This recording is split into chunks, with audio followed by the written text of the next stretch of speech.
उधर हजरत फातिमा रजी अल्लाह ताला अन्हा दरवाजे पर खड़ी हजरत अली रजी अल्लाह ताला अन्हु के घर लौटने का इंतजार कर रही थी। उनकी आंखें करुणा से भरी हुई थी। ठीक उसी समय छोटे हसन और हुसैन रजी अल्लाह ताला अन्हु भूख की तड़प सहन न कर सके और धीरे धीरे अपनी माँ के पास आकर मासूम आवाज में फुसफुसाए, अम्मा जान, अब्बा जान कब घर आएंगे? यह सुनकर हजरत फातिमा रजी अल्लाह ताला अन्हा का दिल दर्द से भर उठा। उनकी आंखों में आंसू चमकने लगे, लेकिन फिर भी उन्होंने अपने बच्चों को दिलासा देते हुए कहा, बेटा थोड़ा सब्र करो, यकीनन अल्लाह हमारी मदद करेगा। इधर हजरत अली रजी अल्लाह ताला अन्हु उस अमीर व्यापारी के घर पहुंचे और सलाम करके बोले, भाई क्या आपके पास कोई काम है? मैं काम करना चाहता हूँ। वह अमीर व्यापारी कुछ देर चुप रहा, फिर बोला, हाँ मेरे खजूर के बाग में कुछ काम है, तुम वहाँ कुछ घंटे काम कर सकते हो, लेकिन मेरी एक शर्त है। मैं तुम्हें मजदूरी के बदले पैसे नहीं दे सकता, लेकिन मैं तुम्हें कुछ खजूर दे सकता हूँ। हजरत अली रजी अल्लाह ताला अन्हु को अपने घर की भूख और मुश्किलों का ख्याल आया, जिससे उनका दिल कांप उठा और आंखों में आंसू आ गए। उन्होंने तुरंत इस काम को करने के लिए हामी भर दी। इसके बाद हजरत अली रजी अल्लाह ताला अन्हु खजूर के बाग में काम करने लगे। मालिक के आदेशानुसार उन्होंने सारा काम अकेले पूरा कर दिया। इस तरह कई घंटे बिना रुके कड़ी मेहनत करने के बाद वे उस अमीर व्यापारी के पास गए और कहा, मैंने आपके आदेश के अनुसार सारा काम पूरा कर दिया, अब मेरी मजदूरी अदा करें। तब उस अमीर व्यापारी ने कुछ खजूर हजरत अली रजी अल्लाह ताला अन्हु के हाथों में रख दिए। खजूर पाकर वे बहुत खुश हुए और तुरंत अल्लाह का शुक्र अदा करते हुए बोले, ए अल्लाह, तू ही हमारा रिज़्क़ देने वाला है। अगर तू हमें आजमाना चाहता है तो हम सब्र करेंगे, लेकिन हमारे ईमान को मजबूत रख। यह कहते हुए वे तेजी से घर की ओर रवाना हो गए। इधर जब हजरत अली रजी अल्लाह ताला अन्हु घर के करीब पहुंचे, तब मदीना का आकाश गहरे लाल रंग में रंग चुका था।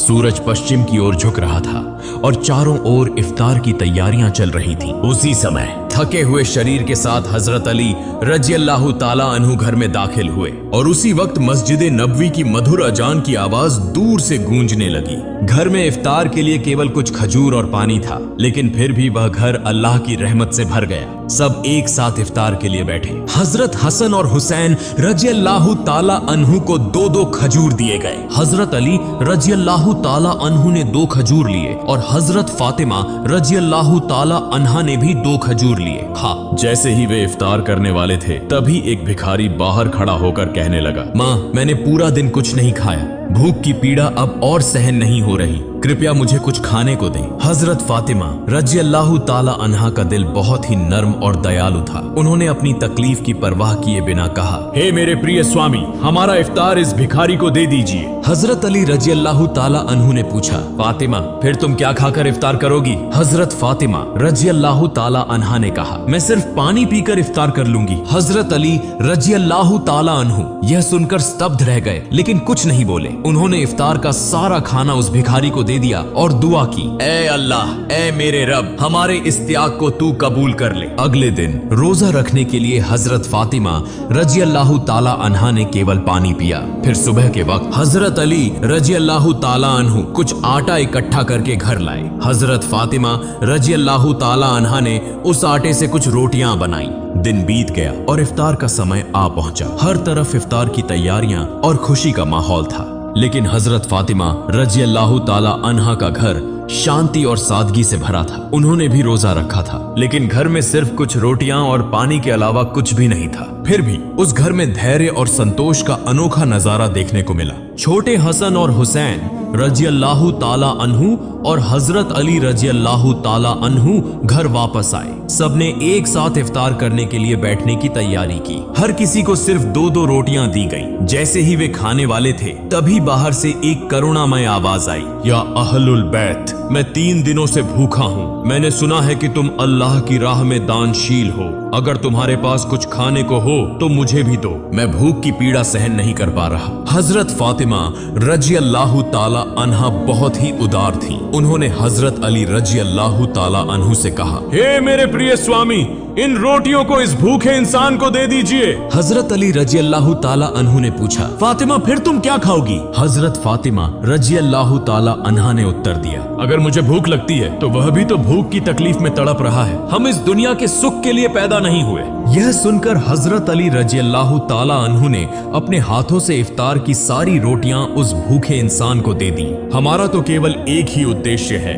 अल्लाह की संतुष्टि प्राप्त करना। तब हजरत अली रजी अल्लाह ताला अन्हु ने देखा कि माँ फातिमा के हाथ में सिर्फ पानी के अलावा कुछ भी नहीं है। फिर उन्होंने वह रोटियां उस फकीर को दे दी और मन ही मन कहने लगे, हे फातिमा, क्या तुम जानती हो कि तुम कैसी परीक्षा दे रही हो? खुद भूखी रहकर दूसरों को खाना खिला रही हो। निश्चय ही अल्लाह तुम्हारे इस दान को कबूल करेगा।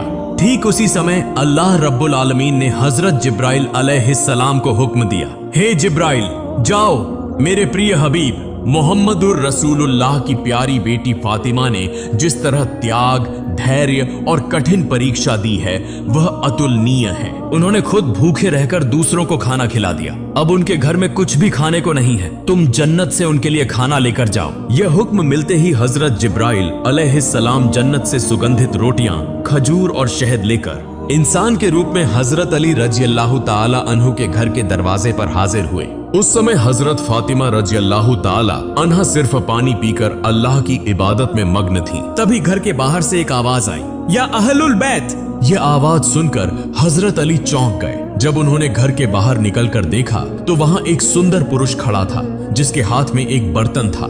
हजरत अली ने पूछा, आप कौन हैं? उस व्यक्ति ने उत्तर दिया, मैं अल्लाह की ओर से भेजा गया एक दास हूँ। जिस तरह तुमने अपनी भूख सहकर दूसरों को खाना खिलाया, उसी तरह अल्लाह ने तुम्हारे लिए जन्नत का रिज़्क़ भेजा है। यह सुनते ही हजरत अली रजी अल्लाह ताला अन्हु का दिल कांप उठा। उनकी आंखों में आंसू भर आए। फिर हजरत जिब्राइल अलैहिस्सलाम वह खाना देकर वहां से विदा हो गए।